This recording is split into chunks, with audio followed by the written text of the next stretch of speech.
ওয়ালাইকুম আসসালাম। হ্যাঁ ভালো আছি, তুমি কেমন আছো? হ্যাঁ ভালো আছো না?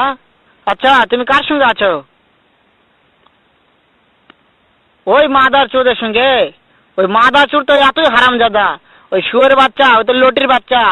ওই সাওয়াচুদির বেটা মাগিল লিসা, এতই মাগিল লিসা। ওই হারামজাদের আমি সামনে পাইলে একটা এমন একটা চটকানি মারবো, শালা মাদার চোদ। শুনো, তবে কি আছে? ওই মাদার চোদ ওই জায়গায় আছে নাকি? ও আমার কথা সব শুনতিছে। ওই সাওয়াচুদির বেটাকে শুনে শুনে আমি বেশি বলবো। শুয়োরের বাচ্চা, শুয়োরের বাচ্চাকে আমি একটা এমন একটা চটকানি মারবো, শালা শুয়োরের বাচ্চা, লটির বাচ্চা। তাই নাকি? ওই শুয়োরের বাচ্চা আমাকে মারতে চায়? শুয়োরের বাচ্চাকে আমি দেখা সাক্ষাৎ হলে বলে শুয়োরের বাচ্চাকে আমি এমন চটকানি মারবো, মাদার চোদ। আমি থামো, আমি